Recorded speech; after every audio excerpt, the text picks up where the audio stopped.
Everybody thinks freelancing as a 3D artist looks like this. Wake up whenever you want. Work from anywhere. Pick your clients. Charge what you want. Freedom. But here's the dark truth. No one posts on Instagram. Most 3D freelancers don't struggle because they're bad artists. They struggle because freelancing is not an art career. It's a business. And almost nobody prepares you for that. Today, I'm breaking down what freelancing actually looks like in 2026, the part no one glamorizes. And by the end of this video, you'll know whether freelancing is really for you, or if you've been sold a fantasy. Most beginners imagine, I'll just get good at Blender. Open Fiverr, clients will come. You picture modeling cool projects all day. But here's what nobody tells you. You spend less than 50% of your time doing 3D. So what fills the rest? This is where it gets uncomfortable.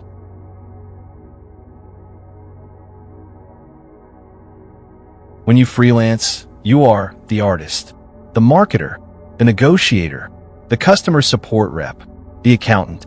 No one teaches this in Blender tutorials. You don't just model. You pitch. You follow up. You chase invoices. You explain scope. You handle revisions. And in 2026, competition is higher than ever because AI lowered the barrier to entry. Clients now compare you, 50 other artists, and sometimes AI-generated alternatives. So skill alone doesn't win. Positioning does. When you work in a studio, there is usually a marketing team, a sales team, a producer, a project manager. You just focus on art. When you freelance, you are all of them.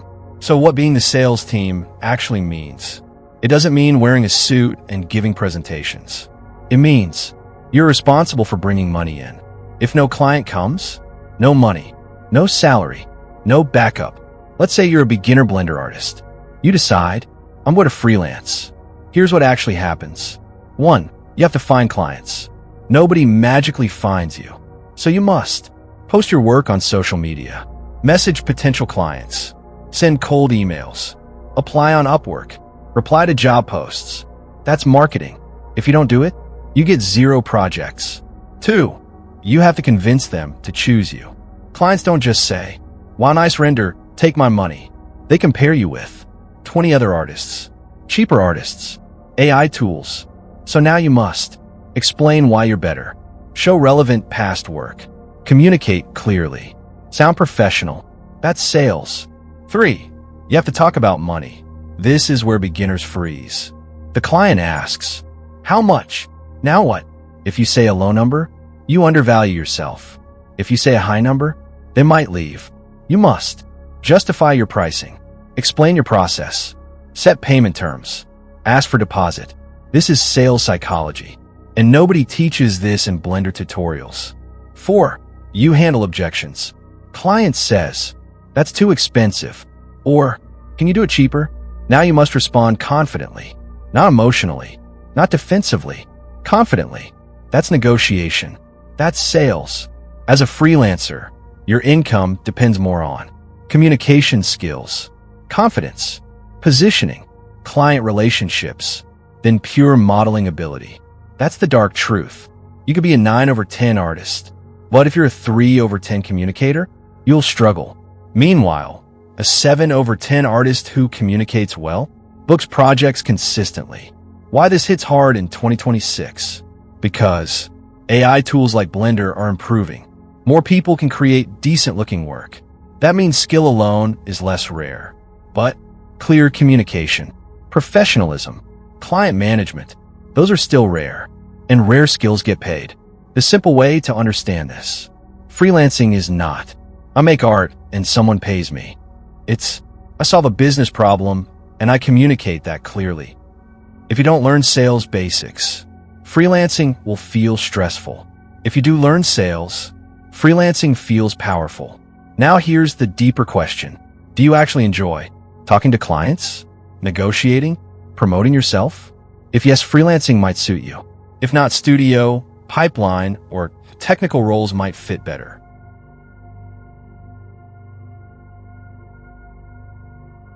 Here's the part people avoid saying. Freelancing income is unpredictable. 1 month, $3,000. Next month, nothing. And if you live somewhere like Ghana, India, or Eastern Europe, you're competing globally, with people charging $5 per hour. That pressure is real. Why do some freelancers still thrive? It's not luck, and it's not just talent. We'll get to that in a minute. When you work a normal job, you get fixed salary, paid on the same date every month, predictable income. You can plan your life, rent, food, bills, savings. Now freelancing? It does not work like that.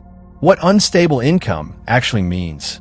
It means you only get paid when you have projects. No project equals no money. There is no guaranteed paycheck. Let's say, in January, you get 2 clients. You make $2,000. You feel confident. You think, I've made it. February comes. No one messages. No new contracts. No responses to proposals. You make $0. That's freelancing reality. And it can happen even if you're skilled. Why this happens? Because freelance work depends on market demand, client budgets, economic conditions, competition, your visibility. If companies reduce spending, freelancers are the first to go. Studios keep full-time employees. Freelancers get cut. It's global competition now. In 2026, you're not competing locally. You're competing with artists in cheaper economies, AI tools generating quick drafts, massive freelance marketplaces. Clients compare price before they compare quality. So sometimes you lose jobs not because you're bad, but because someone charged less. And when you freelance, you pay for your own software, your own hardware, internet, taxes, health insurance, if applicable, marketing tools. So if you make $2,000 one month, it's not all profit. Now imagine making $0 the next month. The pressure builds fast. Unstable income creates anxiety, pressure to accept bad clients, overworking when you do get projects, fear of saying no. That's why many freelancers overbook, burn out, undersell themselves, because they're scared of the next dry month. Now, why some freelancers still succeed? Here's the important part.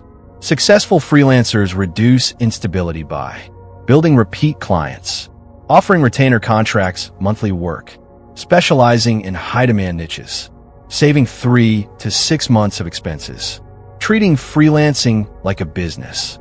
They don't rely on random gigs. They build systems.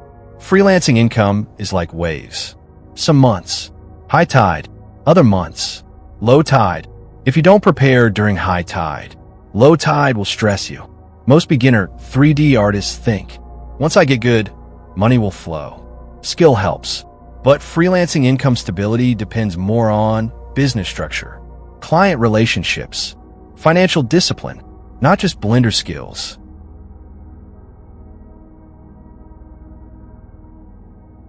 Clients don't care that you love 3D. They care about speed, clarity, results, communication. If you can't, translate vague ideas into deliverables. Define scope clearly. Protect yourself with contracts.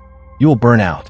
And most freelancers burn out not from modeling, but from mismanaged expectations. When you're starting 3D, you think like this. If I love 3D enough and I work hard enough, clients will see that and respect it.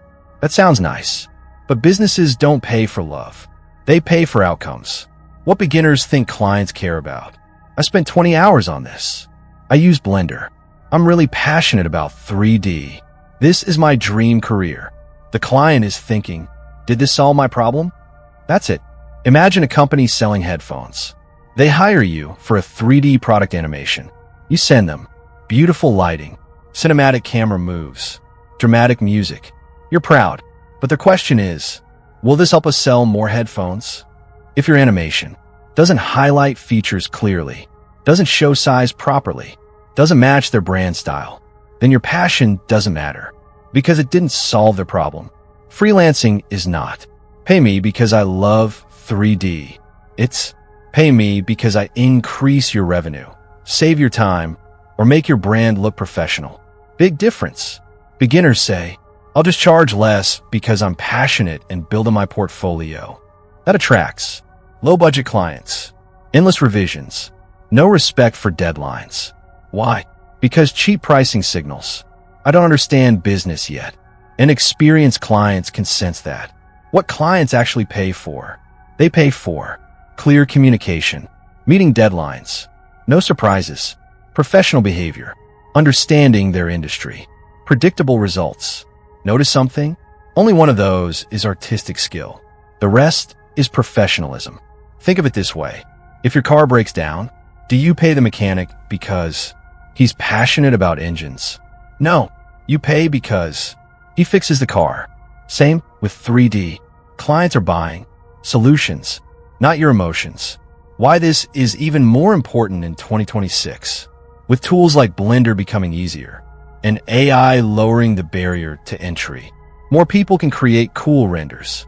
So passion is no longer rare. Problem solving is. That's what gets paid. Instead of saying, I'm a 3D artist, start saying, I help X type of clients achieve Y result using 3D. Example, bad positioning. I make 3D animations. Strong positioning. I create product animations that help e-commerce brands increase conversions. See the difference? One sounds like a hobby. The other sounds like a business asset. If you don't learn how to define scope, how to avoid unlimited revisions, how to communicate clearly, how to protect your time, freelancing will exhaust you. Not because 3D is hard, because business is hard.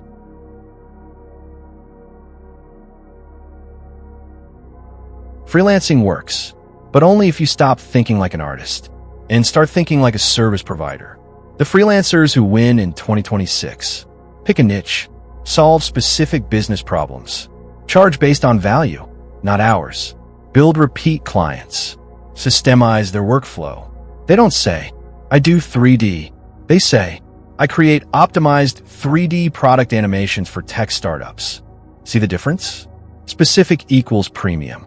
Now here's the question nobody asks. Is freelancing even the smartest path for a 3D artist anymore? With studios, with remote jobs, with pipeline roles, with simulation work. Maybe the real freedom isn't freelancing. Maybe it's leverage. And that's what we're diving into next on this channel. If you want real conversations about building a 3D career that actually works in 2026, not fantasy, not hype, hit subscribe. This channel isn't about just making cool renders. It's about making smart career moves. In next video, we're breaking down something even more controversial. You don't want to miss that.